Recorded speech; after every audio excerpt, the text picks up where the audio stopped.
Kabanata 901. Namula si Shane at nauutal. Hindi siya makabuo ng paliwanag. Bahagyang ngumiti si Jared at sinabing, "Ayos lang. Napilitan akong maging Lord of Medicine Godsect din. Ang talagang namamahala ay si Mr.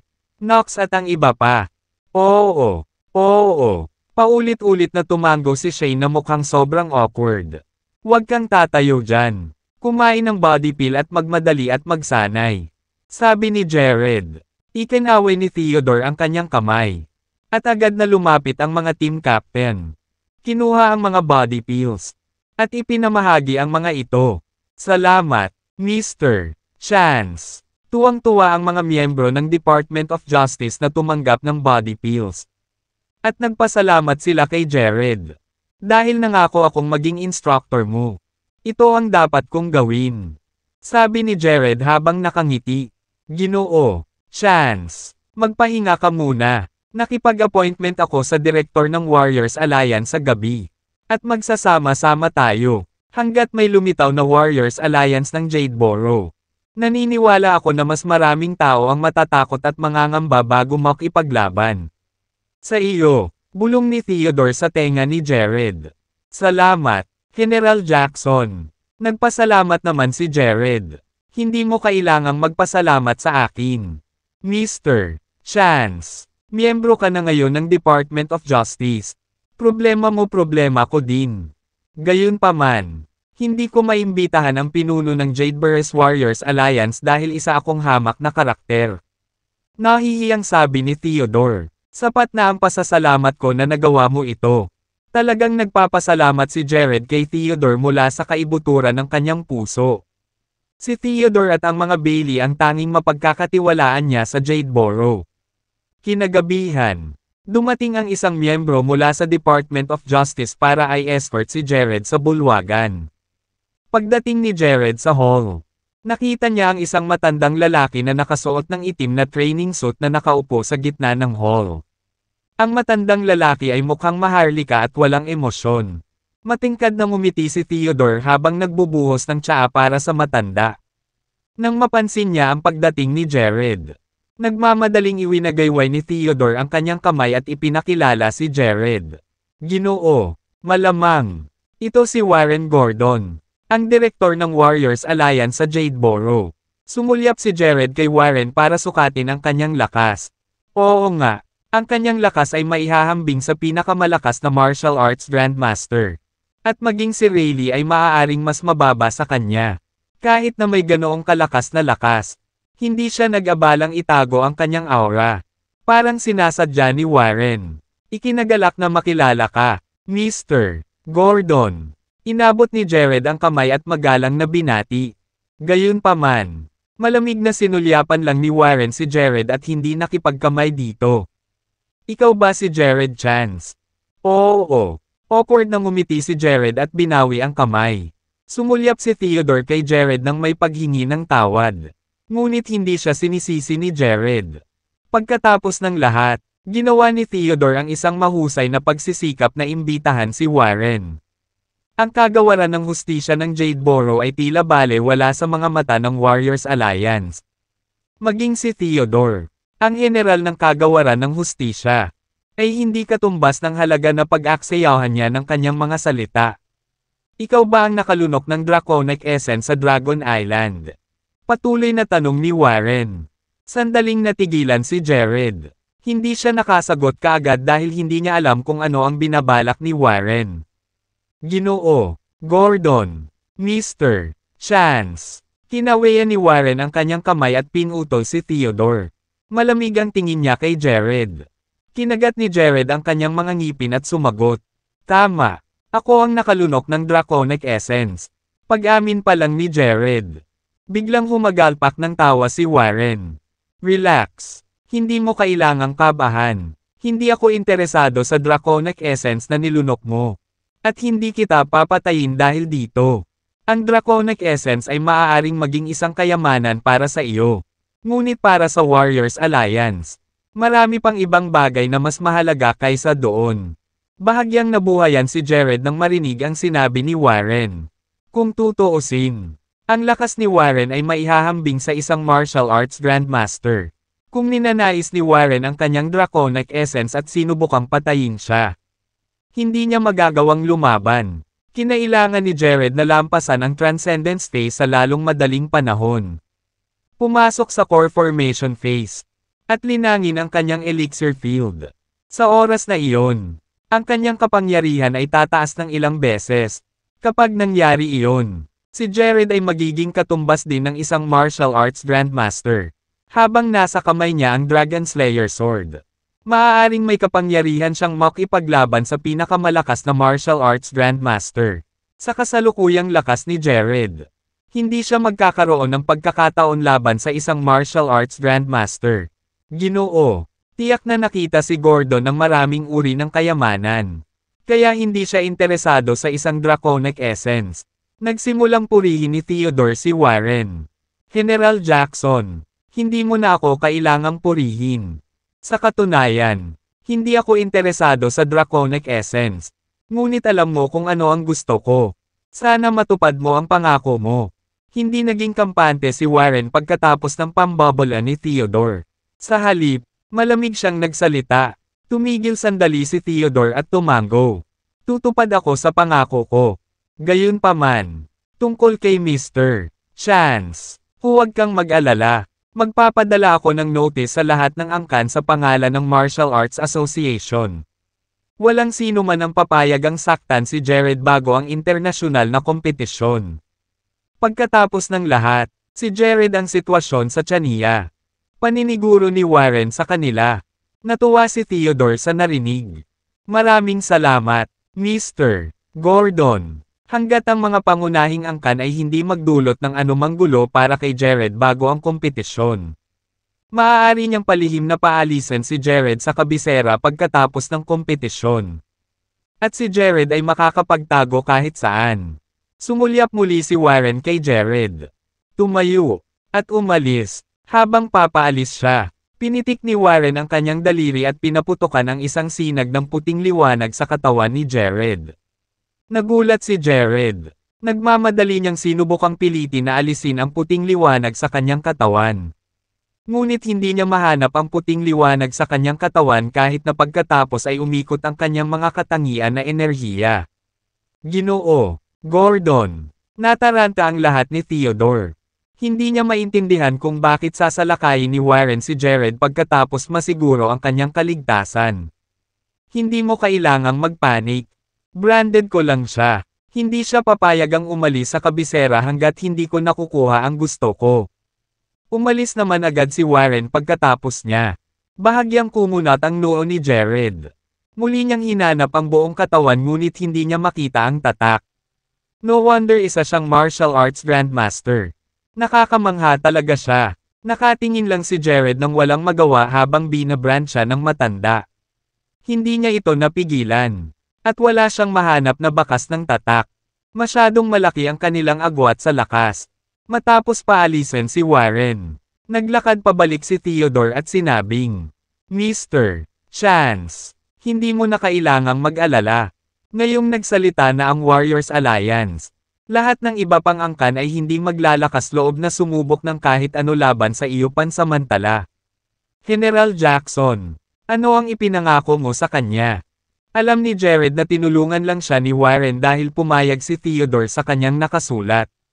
Wala lang. Focus ka lang sa paghahanda para sa kompetisyon.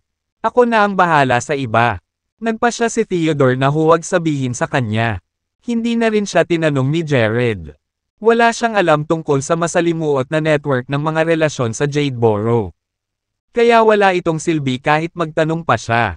Kinabukasan, nagpost ng mensahe ang Warriors Alliance sa Martial Arts Forum. Sumali si Jared sa Department of Justice at lalahok sa internasyonal na kompetisyon sa loob ng ilang araw. Bago ang kompetisyon, walang mga angkan o individual ang papayagang manggulo kay Jared. Ano man ang mga personal na hinanakit at puot mo laban sa kanya. Ang mensahe ay kumalat na parang apoy. Nang inawi ni Jared si Xander at pinatay. Naging isa siya sa mga pinakasikat na paksa sa mga forum sa isang sandali. Gayunpaman, isang bahagi lamang sa kanila ang nakakaalam tungkol sa kanya. At maraming mga martial arts masters ang hindi pinansin. Pagkatapos ng lahat, ito ay isang labanan ng mababang lakas. At hindi sila interesado sa lahat. Gayunpaman, ang mga bagay ay iba na. Iyon ay mga balita mula sa Warriors Alliance sa Jadeboro. Sa makatuwid, ang bawat angkan mula sa bawat rehiyon ay magbibigay pansin dito. Sino ba talaga itong Jared Shane? Paano niya nakuha ang Warriors Alliance ng Jadeboro na magsalita para sa kanya? Ang lalaking ito ba ang nakalunok ng Draconic Essence? Saan siya galing? Baka siya ay anak ng isang marangal na pamilya. Napaka-cool. Kung maaari kong makuha ang Warriors Alliance ng Jadeboro na magsalita para sa akin, maaari akong mamatay ng walang pagsisisi. Ang forum ay puspos ng mainit na mga talakayan. At si Jared ay naging isang laganap na pangalan sa loob ng martial arts world. Gayunpaman, hindi ito ang gusto ni Jared. Nais lamang niyang magtanim ng mapayapa at maingat hanggang sa makamit niya ang lakas upang salakayin ang mga Derigons at iligtas ang kanyang ina. Naroon din ang lalaking nagpabiye sa kanyang ina. Ang biological father ni Jared. Gusto niyang malaman kung anong klaseng tao talaga ang kanyang ama. Siya ang may-ari ng isang napakalakas na focus technique at ang isang singsing na maaaring kumokontrol sa buong Dragon Sect ay hindi isang bagay na maaaring magkaroon ng isang ordinaryong tao. Kahit na ang isang paksayon tulad ng Shadow Estate ay isang regiment lamang ng Dragon Sect. Na nagpakita kung gaano kalakas ang Dragon Sect. Nang sa wakas ay hahanapin na niya ang 13 regimento ng Dragon Sect. Hindi maglalakas loob si Jared na isipin kung gaano kalakas ang Dragon Sect. Bilang pinuno ng Dragon Sect, hindi dapat maging problema para sa kanya na sirain ang mga Derigons. Hindi pa rin alam ng kasalukuyang Jared na lalaban siya sa mundo at maging sa buong kalawakan bilang pinuno ng Dragon Sect at ang kapangyarihan ng Dragon Sect ay lampas sa kanyang imahinasyon. Samantala, sa loob ng Chalvez Family Hall, Terena, paano naging malapit ang brat na ito sa Warriors Alliance? Tiningnan ni Steiner ang balitang naipost sa forum ng Warriors Alliance at binasag ang kanyang telepono sa lupa sa galit. Steiner, ang mga nakatataas siguro ang nag-utos sa Warriors Alliance na gawin ito. Kung tutuusin, kinatawan din ni Jared ang Department of Justice. Baka gusto niyang makakuha ng proteksyon sa pamamagitan ng paggamit ng kanyang opisyal na pagkakakilanlan. Sabi ni Ray sa gilid. Kahit ang Department of Justice ay hindi siya kayang protektahan. Tingnan natin kung sino ang magtatago sa kanya pagkatapos ng kompetisyon. Ang mga mata ni Steiner ay kumikislap na may layuning pumatay. Pinutol ni Jared ang braso ng anak at pinahiya si Ray. Gayunpaman, si Steiner ay hindi nakakuha ng anumang kalamangan pagkatapos na salakayin si Jared. Dahil dito, galit na galit si Steiner. Sa tirahan ng Deragon, tiningnan ni Riker ang balitang ipinost ng Warriors Alliance at katulad ng Dom-Ilat. Ang kanyang ekspresyon ay hindi lungkot o saya. Ang brat na ito ay tila may ilang mga trick sa ilalim ng kanyang mangas. Alam niya kung paano gamitin ang kapangyarihan ng Department of Justice at magsalita ang Warriors Alliance para sa kanya. Malamig na wika ni Riker. Ginoo, Deragon. Ang balitang ito ng Warriors Alliance ay hindi nakatutok sa mga Derigons. Dapat ito ay para sa iba pang mga angkan. Pagkatapos ng lahat, maraming mga angkan ang tumitingin sa Draconic Essence sa katawan ni Jared. Lalo na ang pamilya Chalvez. Pinutol niya ang braso ni Christoph at inagaw kay Ray ang posisyon ng instructor sa Department of Justice. Siguradong umuusok ang galit ni Steiner ngayon. Sabi ni Godric sa gilid. Ang brat na ito ay parang may ugali ng mga Derigons. Kung pamangkin ko talaga si Jared, magdadalawang isip akong patayin siya.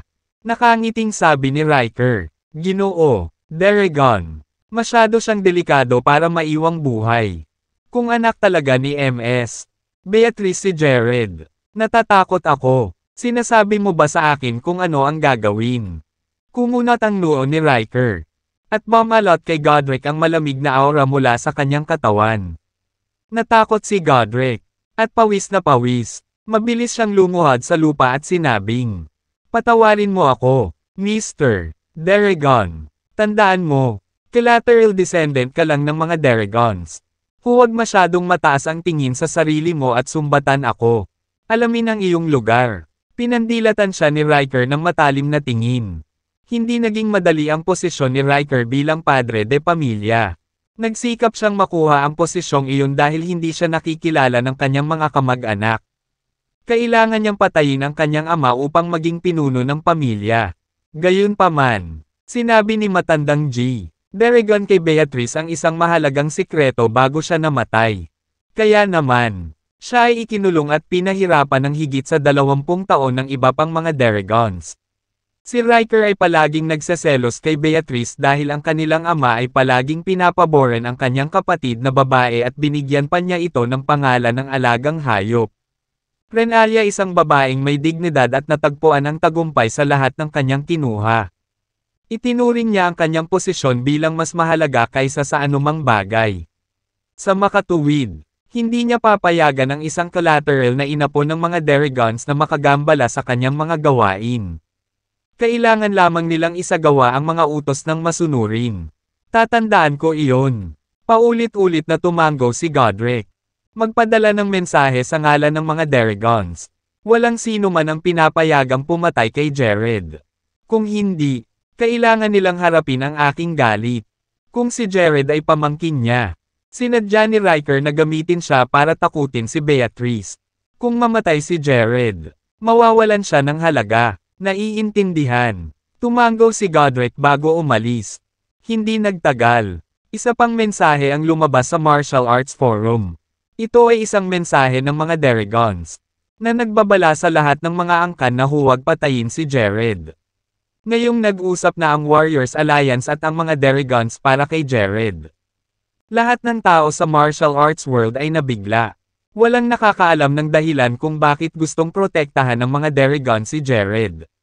Gayunpaman, hinala nila na may kinalaman si Jared sa mga Daragons. Tanging si Jared at ang mga Daragons ang nakakaalam ng bagay na ito. Pagkatapos ng lahat, ito ay isang iskandalo. At ang mga Daragons ay hindi kayang ibunyag ito sa publiko. Ginoo, pagkakataon. Tingnan mo, hinawakan ni Theodore ang mensaheng ipinost sa Martial Arts Forum ng mga Daragons at nagmamadaling hinanap si Jared. Nag-anunsyo din ang mga Daragons na protektahan ka. May history ka ba sa kanila? Naisip ni Theodore na kakaiba ito dahil hindi pa niya narinig ang relasyon ni Jared sa mga Daragons. Kung si Jared ay nauugnay sa mga Daragons, hindi nila magagamit ang kanilang opisyal na pagkakakilanlan bilang Department of Justice bilang proteksyon sa Jadeboro. Tiningnan ni Jared ang balita at hindi niya alam kung bakit ipinost ito ng mga Daragons. Gayunpaman, tiwala siya na nagdududa ang mga Daragons sa kanyang pagkakakilanlan.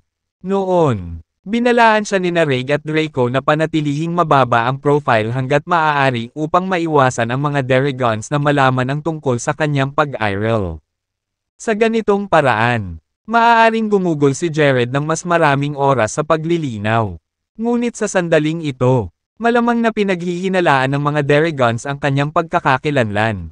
Pinost lang nila ang mensahe dahil gusto nilang hulihin ang buhay ni Jared. Wala akong kinalaman sa mga Daragons. Baka nakita nila yung message na pinost ng Warriors Alliance at gustong sumakay sa wave nila. Casual na sabi ni Jared. Hindi na siya tinanong ni Theodore. Sa kapangyarihan ng mga Daragons, hindi nila kailangang gawin ito. Sa katunayan, mayroong halos 1/3 ng mga prestihiyosong pamilya sa mundo ng martial arts sa Jadeboro sa ilalim nila. Bukod dito, ang mga Daragons ay prominent sa Warriors Alliance. Malakas ang boses nila, kaya hindi na nila kailangang sumakay sa wave ng Warriors Alliance. Sa balita mula sa Warriors Alliance at mga Daragons sa Martial Arts Forum, magiging ligtas si Jared bago ang kompetisyon.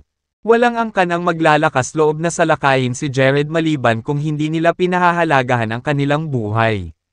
Matapos magkaroon ng ganitong proteksyon, sinamantala ni Jared ang pagkakataong maglibot sa Jadeboro dahil ilang araw na lang ang layo mula sa kompetisyon. Noong una, gusto niyang makita kung paano gumagaling ang Leviathan.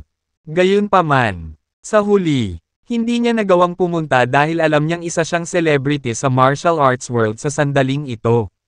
At maaaring magdulot siya ng sakuna kung pupunta siya sa Shadow Estate. Dahil hindi siya masyadong pamilyar sa Jadeboro. Ginawa ni Jared na gabay niya si Tristan. Natubong Jadeboro. Sinundan din ni Lyanna si Jared. Nagpakasawa siya sa mga delicacy at binisita ang mga lugar ng atraksyon sa Jadeboro. May isip lang ng isa kung gaano siya kasaya. Tristan. Ang Jadeboro ay palaging ang kabisera ng Imperial. At maraming royal catacomb ang narito. Ngayong nandito na kami, mangyaring dalhin kami doon para bisitahin. Gusto ni Jared na dalhin siya ni Tristan sa royal catacombs. Ang royal catacombs ay palaging puno ng kayamanan. Maaaring ito ay isang lugar na may saganang enerhiya. Kung ang isa ay mapalad, maaaring makahanap ng isang mahiwagang bagay. Ginoo, chance. Kung gusto mong pumunta, ihahatid na kita doon. Pinaandar ni Tristan ang kotse at sinabing, walang masyadong makikita sa royal catacombs. Marami sa kanila ang nahukay. Ang mayroon sila ay na-refurbished lahat. Sila ay peke. Hindi na ito interesado. Nang marinig siya ni Jared, nawala sa isang iglap ang kanyang pananabik. Gayunpaman, dahil papunta na siya doon, maaari rin siyang tumingin. Hindi nagtagal. Dumating sila pagkatapos ng ilang sandali. Ang lugar ay 10,000 metro kwadrado. At mayroong higit sa 100 mga libingan na may iba't ibang laki. Dahil hindi holiday, walang masyadong tao. Ang lugar ay nagkaroon ng magandang kapaligiran. Sa paligid ng mga catacomb ay may ilang malalagang punso. Sa harap ng mga punso ay isang maliit na ilog na ilang metro lamang ang lapad. Na ipinapalagay na gawa ng tao.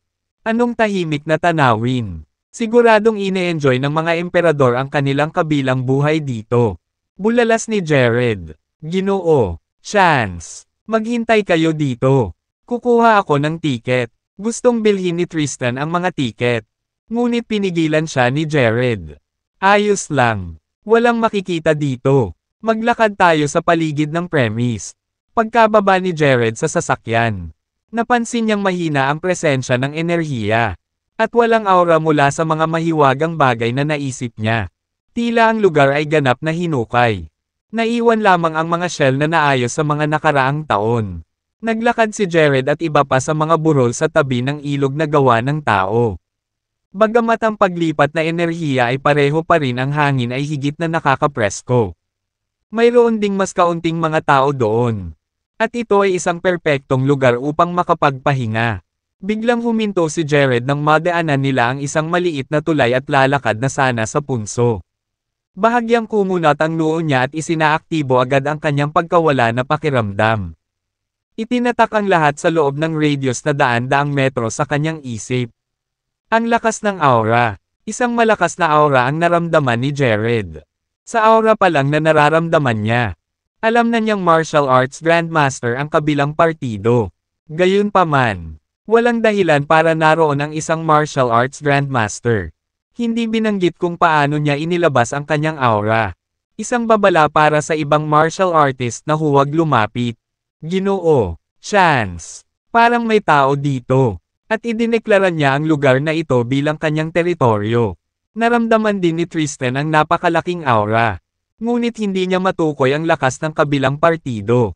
Ito ay isang pangkaraniwang lugar. Walang nagmamay-ari ng lugar na ito.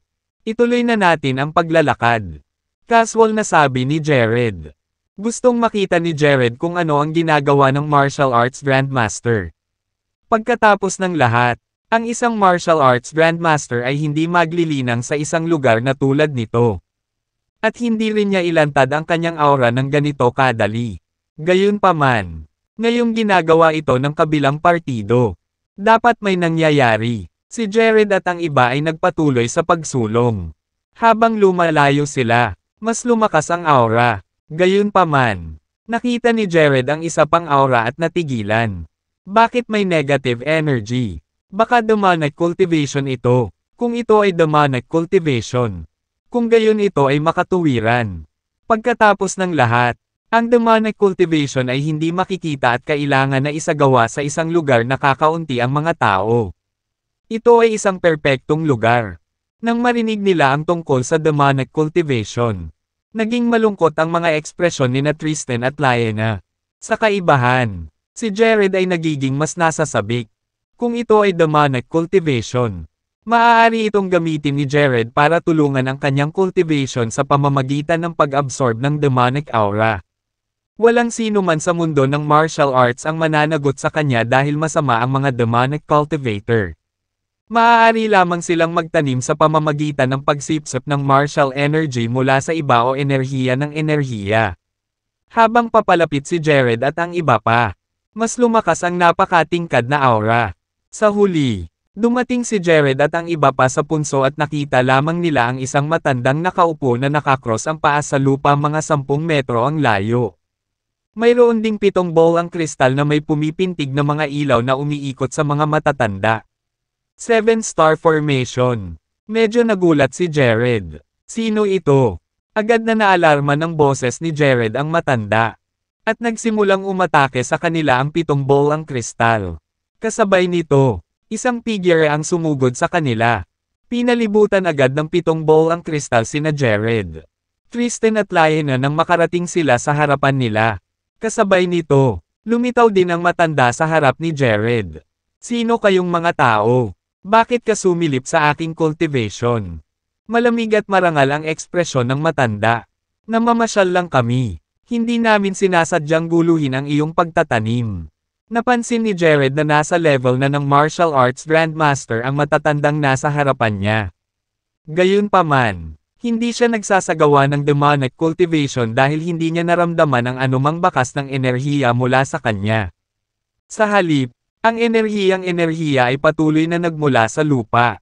Kalokohan. Nakikita ko sa isang sulyap na lahat kayo ay martial artist. At ang lakas ninyo ay isang top-level senior grandmaster. Inilatag ko ang aking aura daan-daang metro sa paligid. Paanong hindi mo ito maramdaman at hindi mo sinasadyang makalusot? Pinandilatan ng matanda si Jared habang nagdududa sa kanyang mga sinasabi. Dahil ayaw mong maniwala sa akin. Wala na akong magagawa. Gayunpaman, hindi ka mukhang nagsasanay. Mukhang ginagamit mo ang 7-star formation para hanapin ang mga cavern. Sinaunang libingan ba ang lugar na ito? Nagkunwaring ignorante si Jared. Matagal na niyang nahulaan na maaaring mayroong isang catacomb ng lupa kapag nakita niya ang kapangyarihan ng enerhiya na nagmumula sa ilalim ng lupa.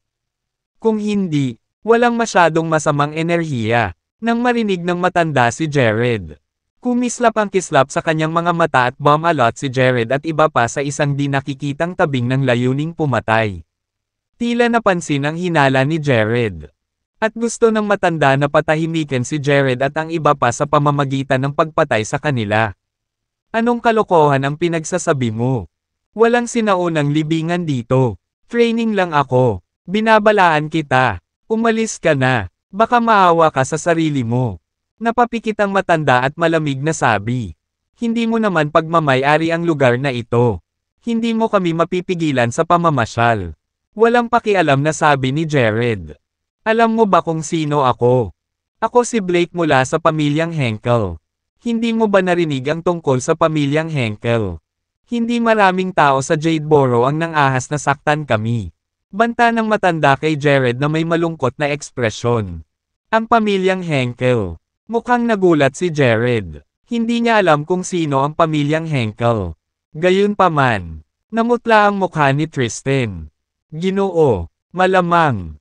Ang pamilyang Henkel ay may parehong reputasyon bilang ang pamilyang Chalvez, Thunderstorm Sect, at ang Shadow Estate.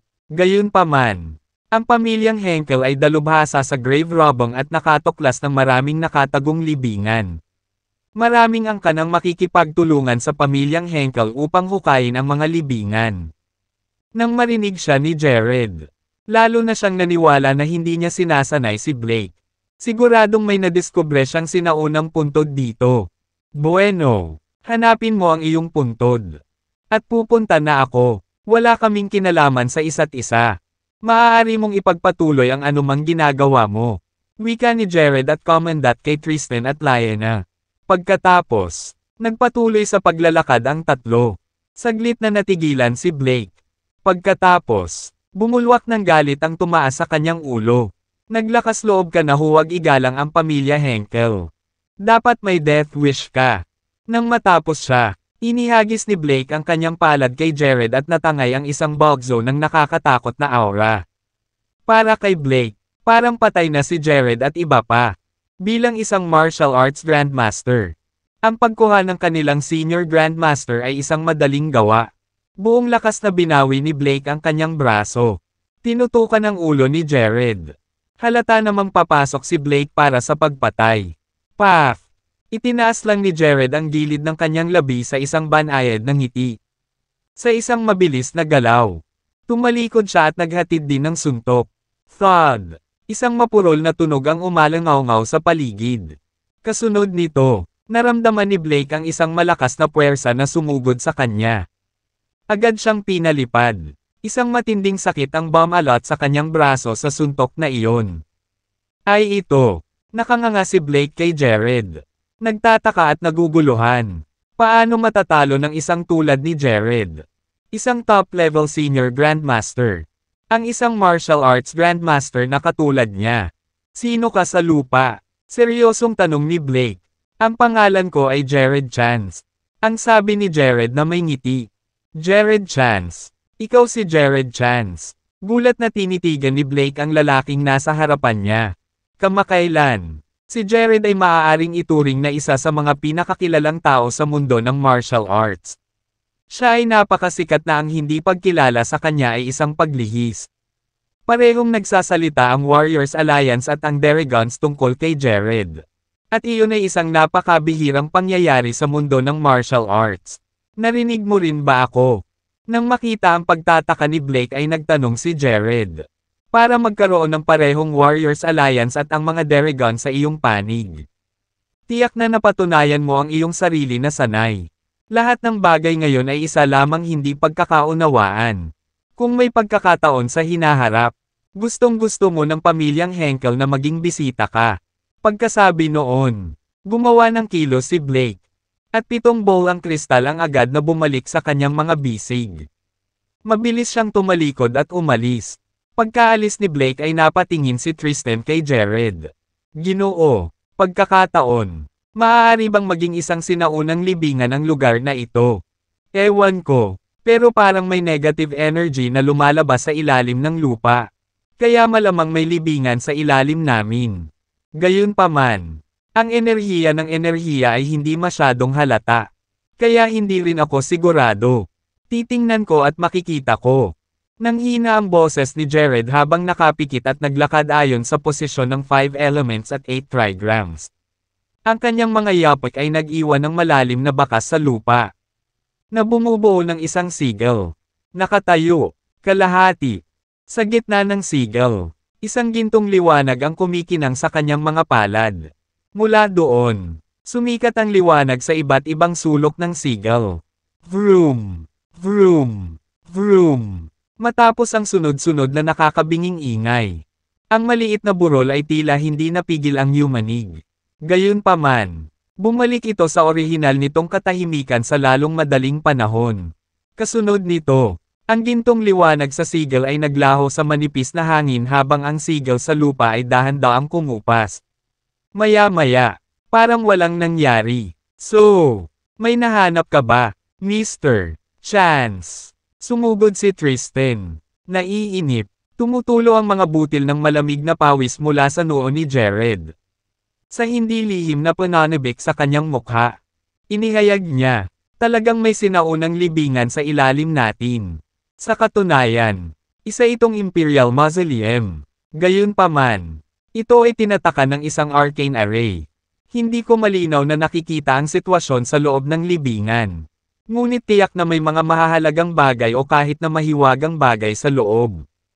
Isang Imperial Mausoleum. Nasusulat ang pagkalito sa buong mukha ni Tristan. Hindi pa ba nahukay ang mga nakapaligid na Imperial Mausoleum? Paanong meron pa dito? Wala bang nakahanap nito pagkatapos ng lahat ng oras na ito? Sinabi ko sa iyo, ang partikular na Imperial Mausoleum na ito ay tinataka ng isang arcane array. Imposibleng matukoy ito ng sino mang mula sa labas. Kung hindi dahil sa hamina ang mga spell sa paglipas ng mga siglo. Hindi sana nalik ang negative energy at walang makakapansin. Kung tama ang hula ko. Naramdaman din ni Blake ang negative energy na nanggagaling dito. Kaya nga pumunta siya dito at ginamit ang 7-star formation para hanapin ang libingan. Paliwanag ni Jared. So ano ang gagawin natin? Huhukayan ba natin ito? Excited na tanong ni Tristan. Ang isang Imperial Mausoleum ay mapupuno ng mga kayamanan at mahiwagang bagay. At may mataas na pagkakataon na magkakaroon din ng mga kasangkapan upang tumulong sa paglilinang. Hindi nakapagtataka na tuwang-tuwa si Tristan. Talagang hindi. Umiling si Jared. Magsisimula na ang kompetisyon. Si Jared ay hindi magkakaroon ng luho ng oras upang hukayin ang libingan. Higit pa rito, kung huhukayan nila ang libingan ng malinaw. Ang balita ng libingan ay iikot. At ang mga kilalang pamilya ay hindi basta-basta uupo at walang gagawin tungkol dito. Ngunit Mr. Chance, kung hindi natin ito huhukayin. Hindi basta-basta hahayaan ng pamilyang Henkel ang lugar na ito. Kung ang pamilyang Henkel ang gagawa ng unang hakbang, wala nang matitira para sa atin. Pagtatalo ni Tristan, na nababalisa sa pag-iisip. Relax. Malamang ay hindi pa rin sigurado si Blake kung ang lugar na ito ay isang sinaunang libingan. Gumagamit ako ng arcane array para pansamantalang i-seal ang lugar na ito para hindi nila ito mahanap. Magdedesisyon tayo kung ano ang gagawin dito mamaya. Pagkasabi noon, biglang pinagsalikop ni Jared ang kanyang mga kamay ng mahigpit. At isang asul na apoy ang lumitaw sa kanyang mga kamay. Sa isang pitik ng daliri, bumaril ang apoy sa ibang direksyon. Dama po sa lupa at agad na nawala sa ilalim ng lupa. Nang makita ang maladyos na kapangyarihan at kakayahan ni Jared. Hindi napigilan ni Tristan na mamangha habang ang paggalang at paghanga ay bumalot sa kanyang dibdib. Iniisip niya kung gaano siya katagal bago siya makapantay kay Jared. Ang nangyari ngayon ay mananatiling lihim. Huwag mong sasabihin kahit kaninong.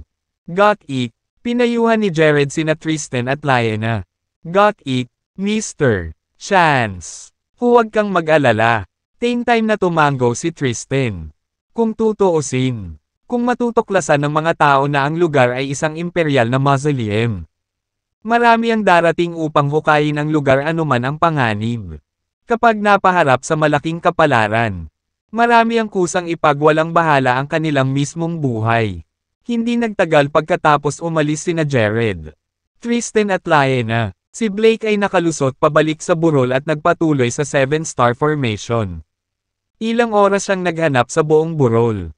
Ngunit walang resulta. Walang mahanap. Pwede ba akong magkamali? Pag-aalinlangan at kalituhan ang bumalot sa isip ni Blake.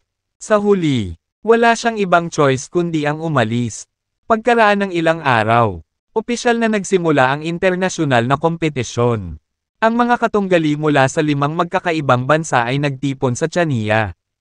Ang 5 bansa ay Senador Eres, Alosburg, Jethro Ina, Ibaca, at Thule. Ang maraming internasyonal na kompetisyon ay nakakuha ng atensyon ng kilalang pamilya sa mundo ng martial arts. Ang pangunahing pinagmumula ng atraksyon ay si Ichiro, ang Sword Saint ng Jethro Ina. Ang buong martial arts world ng Chania ay pamilyar kay Ichiro.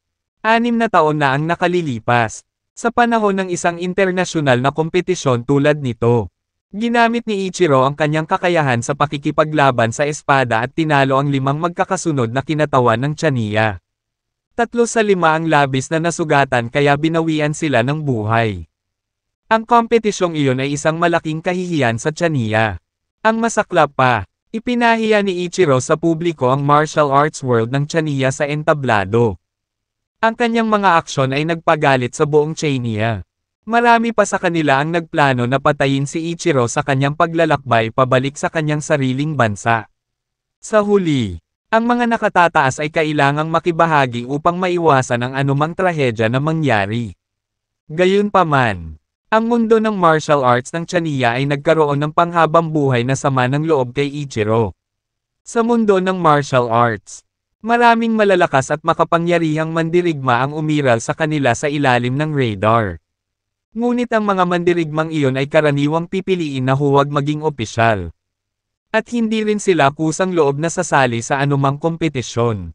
Sa kasamaang palad, naisip ni Ichiro na walang malalaban na manlalaban si Chania at isang madaling target ng Pambo Bully. Mula noong kompetisyon 6 na taon na ang nakalilipas, hindi na bumalik si Ichiro sa Chania. At hindi rin siya sumali sa kompetisyon para sa mga darating na taon. Ang balita ay sinabi niya na hinahasa niya ang kanyang kakayahan ng pribado. Ang balita tungkol sa pagbabalik ni Ichiro sa Chania ay agad na naintriga sa maraming pamilya sa mundo ng martial arts. Kaya marami naman ang nagpakita para manood ng kompetisyon. Isa pang puwersa ng pang-akit sa kompetisyong iyon ay si Jared. Nais ng lahat na malaman ang misteryoso at makapangyarihang nilalang na parehong pumabor sa kanya ang alyansa ng mga mandirigma at ang mga Deragon. Sa loob ng bulwagan ng kagawaran ng hustisya ng Jadeboro, lahat ay nasa isip sa kaganapan. Malungkot ang ekspresyon ni Theodore habang nanginginig ang kanyang katawan. Hindi ako makapaniwalang nakabalik na si Ichiro sa pagkakataong ito. Isa pa, nabalitaan ko na pagkatapos ng kanyang pag-iisa na pagsasanay, siya ay nag-improve pa. Sa ngayon, walang nakakaalam kung gaano kalakas ang lalaking iyon. Nag-aalala ako na si Mr. Chance. Hindi maiwasan ni Theodore na mag-alala na hindi kalaban ni Jared si Ichiro. Kung talagang hindi si Jared ang kapareha ni Ichiro, tatagal iyon ng matinding panganib sa katapusan ni Jared. Si Ichiro ay kilala sa pagpatay sa kanyang mga kalaban sa mga laban. Tulad ng nakasaad sa mga tuntunin ng kompetisyon, ang lahat ng kalahok ay dapat pumirma ng isang kontrata. Sa ganoong paraan, kahit napatayin ng isa ang kanilang kalaban sa laban, hindi sila mapaparusahan. Isinasaalang-alang ang katotohanan na sila ay nagsa-sign up para sa isang mapanganib na laban sa mga malalakas na kalaban. Ito ay isang makatwirang pagtutukoy. Karamihan sa mga kakompetensya ay alam kung kailan titigil. Pagkatapos ng lahat, ito ay isang kompetisyon lamang na walang kasamang masamang dugo. Bakit may kumikitil sa buhay ng isang tao nang walang awa? Gayunpaman, iba si Ichiro. Dalawa lang ang kapalaran ng mga sumampa sa kanya ang masaktan ng husto o mamatay. Kung ganoon, paano naman tayo? General Jackson. This time, may mga team event. Kung si Mr. Chance ay talagang walang kalaban-laban para kay Ichiro. Kung gayon pagdating sa team event, kami, walang lakas ng loob si Shane na tapusin ang pangungusap. Ngunit alam ng lahat kung ano ang ibig niyang sabihin. Kung matatalo si Jared laban kay Ichiro, ang Department of Justice ng Jadeboro ay walang suporta kapag oras na para sa team event. Sa panahong iyon, ang mga rate ng pinsala at pagkamatay ay mawawala sa mga chart. Si Ichiro ay palaging napaka-brutal laban sa mga mandirigma mula sa Chania at hindi nagpakita ng awa. Iyon ang isa sa mga dahilan kung bakit napukaw ang martial arts world ng Chania 6 na taon na ang nakalilipas at kung bakit napakaraming tao ang nagtangkang patayin siya. Naipit si Theodore sa pagitan ng isang bato at isang matigas na lugar. Hindi na alam kung ano ang gagawin. Hindi niya madala ang sarili na tumaya sa lahat ng buhay ng kagawaran ng hustisya na ipanalo ni Jared. Wala siyang lakas ng loob na gawin iyon. Ngunit kung aaminin niya ang pagkatalo at pag-pull out, siya at ang buong kagawaran ng hustisya ng Jadeboro ang magiging bot ng biro. Sa katunayan, malaki ang posibilidad na ma-abolish ang Department of Justice. General Jackson, ibibigay ko ang lahat para labanan ang laban na ito. Maliban na lang kung mamatay ako. O hindi ko hahayaang umalis si Ichiro ng buhay. Maya-maya lang, pumasok si Jared at pumunta sa kanila. Ginoo, Chance, agad na umakyat si Theodore para salubungin siya. Si Ichiro ay isa ng martial arts grandmaster 6 na taon na ang nakalilipas. Noon, 5 laban sa 1, at natalo pa rin kami. Higit pa rito, sa pagkakataong ito, kababalik lang ni Ichiro mula sa kanyang nag-iisang pagsasanay. Ang kanyang mga kasanayan ay tiyak na mas malakas kaysa dati. General Jackson, kung may pananampalataya ka sa akin, hindi mo na kailangang magsalita pa. Pagkatapos sabihin iyon, nilinggan ni Jared ang mga nasa Department of Justice at isa-isa silang tiningnan. Naniniwala ka ba sa akin? Kung gagawin mo, pagkatapos ay samahan mo ako sa kompetisyon at tabyusan ang ating sarili mula sa pagkatalo 6 na taon na ang nakakaraan. Whoosh! Lahat ng taga-departamento ng hustisya ay tumayo na may matalim na tingin. Naniniwala kami sa iyo, Mr. Chance. At kusang loob kaming susundan ka sa labanan. Ganoon na lang. Ang buong kagawaran ng hustisya ay muling nag-alab. Nang makitang nabuhayan muli ang mga miyembro at mataas ang espiritu. Nagbahagi ng ngiti sina Theodore at Jared. Sa pagsusuri sa kakayahan ng manlalaban.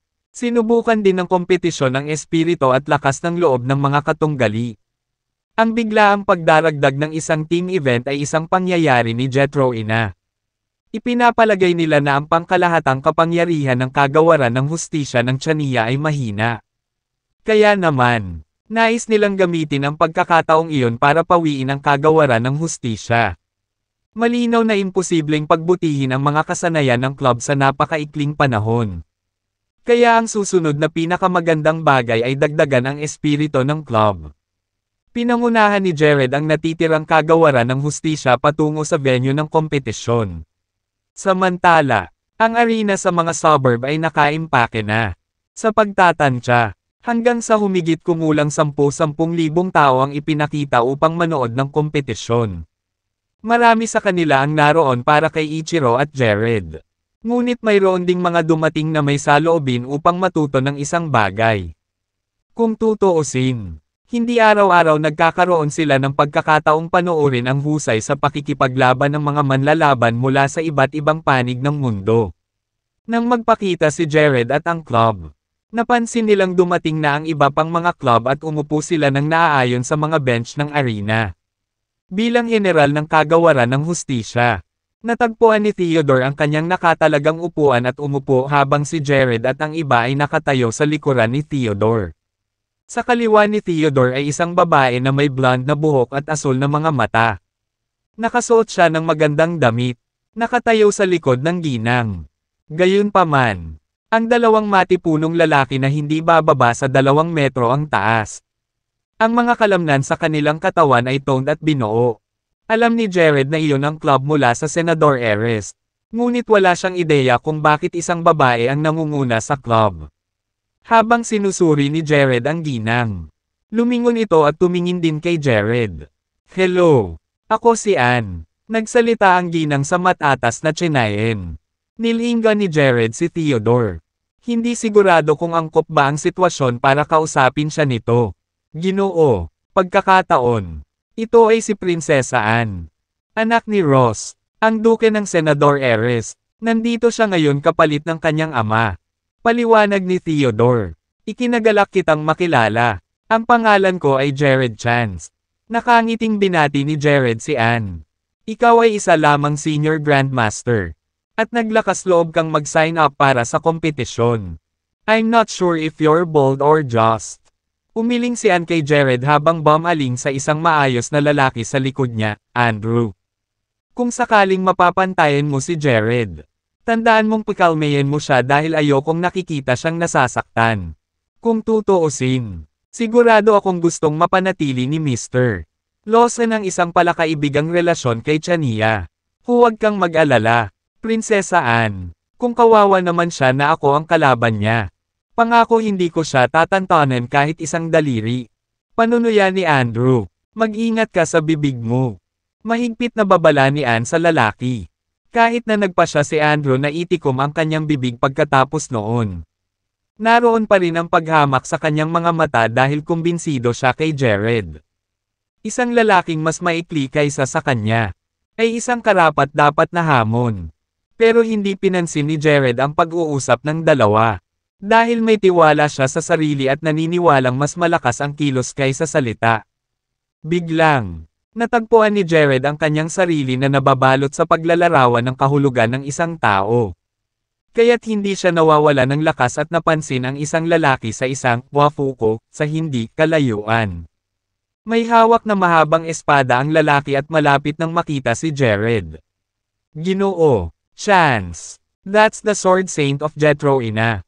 Ichiro Watanabe. Pakilala ni Theodore kay Jared. Matapos ni Jared, inalis ni Ichiro ang kanyang malayong sukat na pakiramdam at tumingin sa nang walang pakialam. Agad siyang nawala ng interes kay Jared dahil naramdaman niya ang kapangyarihan ng lalaki ay sa isang senior grandmaster lamang. Andrew, sa tingin mo ba mananalo ka kung ang kalaban mo ay si Ichiro? Nagtatakang tanong ni Anne. Prinsesa Anne, walang iba si Ichiro kundi ang kanyang liksi at husay sa espada. There's no way he could best me since I'm impenetrable. Pagmamalaki ni Andrew. Mabuti. Bilang tugon. Tumango si Anne bilang kasiyahan. Hindi nagtagal. Pumasok sa arena ang isang host na nakasuot ng tradisyonal na martial arts outfit at may hawak na mikropono. Ladies and gentlemen, welcome sa Triennial International Competition. Ang layunin ng kaganapang ito ay upang bigyan ang mga mandirigma mula sa buong mundo ng pagkakataon na patunayan ang kanilang katapangan. Gayunpaman, nais naming maiwasan ang anumang pinsala kung maaari. Bukod pa riyan, sa mungkahi ng mga delegado ng Jetroinian, nagdagdag kami ng team event sa kompetisyon. Napangiti ng husto ang host sa crowd habang nagpatuloy. Napakasimple ng rules ng team event. Ipapadala namin ang mga kalahok na team sa isang isla, kung saan itatago ang Luminous Pearl. At ang unang team na kukuha ng gemstone ang siyang mananalo. Hindi mahalaga kung paano mo makuha ang perlas dahil walang mga paghihigpit. Ang kailangan mo lang gawin ay ang babalik na may dalang perlas. At ikaw ang mananalo. Magkagayon man, ang pagkakaibigan ay dapat pahalagahan higit sa lahat. Ang mga sadyang nanakit o pumatay ng iba ay papatawan ng parusa. Nagulat ang lahat sa eksena matapos makinig sa host. Dahil kahit na nilinaw niya na walang sino man ang pinapayagang manakit ng iba. Ang likas na katangian ng kaganapan ng club ay tila naghihikayat dito. Ang katotohanan na si Jetroina ang nagmungkahi ng kaganapan ay naging malinaw na ang bansa ay naglalayon para kay Ichiro at sa kanyang club na lipulin ang iba pang mga club. Magpapabunot ka rito at alamin kung sino ang iyong mga kalaban. Inihayag ang host bago imbitahan ang mga club sa entablado. Nang magkatabi sina Jared at Andrew, agad na nagsitawanan ang mga tao dahil sa sobrang ikli ng una sa tabi ng huli. So si Jared yun. Ha! Medyo katamtaman ang tingin niya sa akin. Bakit ang Warriors Alliance at ang mga Derigons ay magbibigay ng isang **N tungkol sa isang karaniwang Joe na tulad niya? Marahil kasing lakas lang siya ng isang senior grandmaster. Kaya bakit iniisip niyang may pagkakataon siyang manalo? Marami ang nagka-interes kay Jared at nagsimulang magsalita tungkol sa kanya.